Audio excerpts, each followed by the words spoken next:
here comes a game review, my favorite game of round 3 of the North American Youth Chess Championships in the girls section, in the under 18. We had this game played between Arad Kaur against Laura Q. And I really like the way this game was played from Black's perspective. I've tried to figure out how to flip the board, but that didn't quite work. So we're gonna have to look from White's perspective, but hopefully it's gonna be a nice learning experience for everyone to learn why you have to be mindful about going to grab material when you have not completed your development. So the game started as a Caro-Kann, and it was the exchange variation bishop d3, knight c6.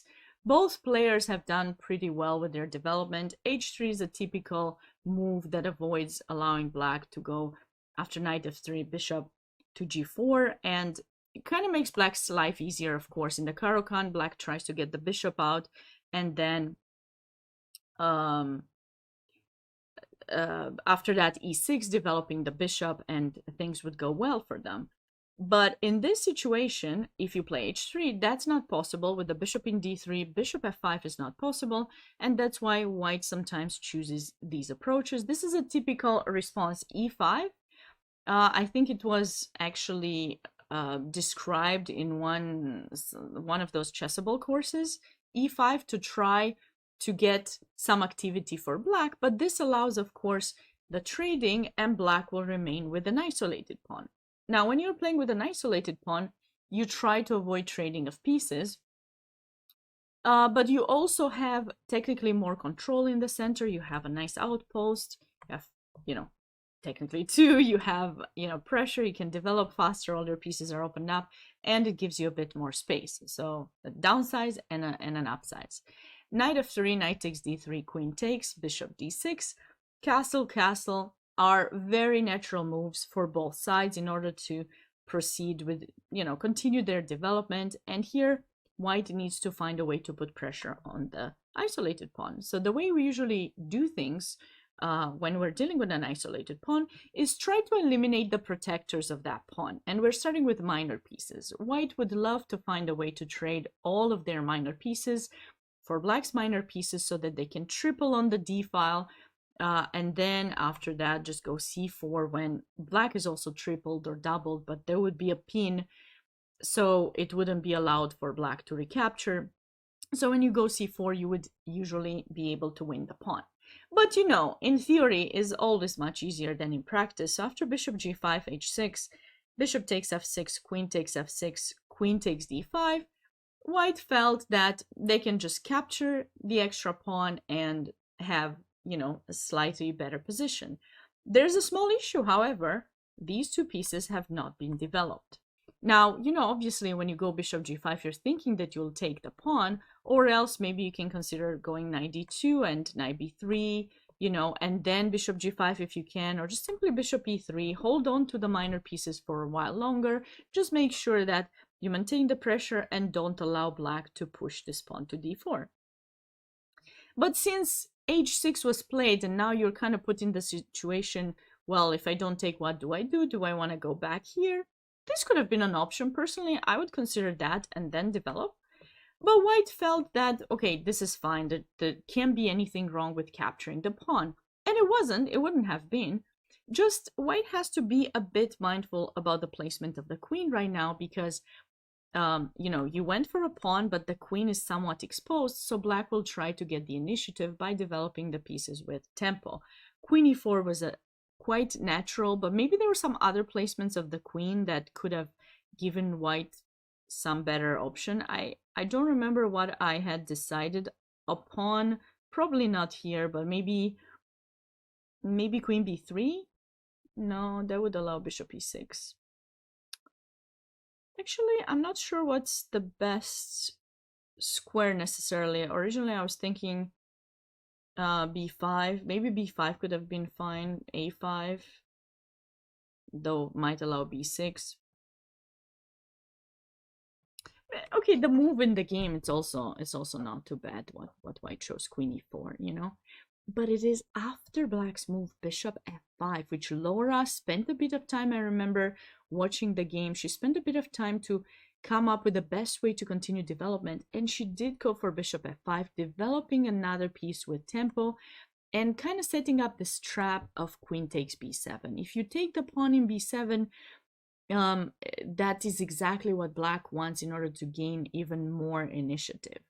Now, definitely that was a huge mistake which actually happened in the game, and this is the reason why I chose that this game to emphasize on the importance of being mindful of how many pawns you get to capture as a start. That could be a move. I guess you could try some queen h4. White, you know, it's not perfect, but you could try it. I think queen a4 is fine. Definitely, you know, be mindful about things. Queen e2 is a bit too passive and might allow future attacks on the queen, you know. But yeah, queen a4 I think would have been fine, you know. But what happened in this game? So what happened is after bishop f5, queen takes b7, white now has to deal with the weakness and the opening of the b file, and the queen somehow exposed. Now, I remember when we looked at this game, someone was suggesting this rook to go to b8, but we have to put this rook, and I'll explain to you why. This is kind of a simple explanation, I think. When you put this rook, you're leaving this one in a8 not so well developed, right? So when white retreats to d5, there's still pressure on that rook in a8, which means now you cannot capture in b2 because the rook will be hanging. That's why you shouldn't be worried. You just put this rook to b8, chase the queen away. If white chooses to take in a7, which is something that could have happened, black would have taken in b2 and have a nice position. But there was an even better move which black found. And it all goes back to this idea of, you know, paying attention to what's happening on the board with these pieces underdeveloped and black's pieces looking towards white's king. There's a little bit of an extra tactical idea here. And Laura went for bishop takes h3, which I really liked because now when you recapture, pawn takes, and white's king now is in danger. The queen is attacking, and with so many open files, technically, there will be a way for black to prepare a rook lift, and white's king is going to be in danger. And that's kind of how the game went. It's not that much to it. There wasn't like a huge blunder in a way, but just basically this idea that you allow that pawn to be captured. Now looking back, I remember queen e3 was the right move. I'm so sorry. I can't believe I forgot. Queen e3 was the right move because you had to keep the knight protected, of course, to avoid bishop h3. But I guess the video turned out much better now because, you know, I wouldn't have told you about the idea. I mean, I would have told you the idea of bishop takes h3, which is easy to forget about, right? Because you're just thinking rook b8 to take in b2. But here maybe white could somehow, you know, be fine, develop this knight. Feel free to take the pawn back, this one. I still have the a pawn, you know, maybe I can survive. But no, bishop takes h3, and you kind of have to recapture their ideas with bishop takes g2, some rook lifts. There's also ideas with the bishop going back to g4, queen g6 too, of course.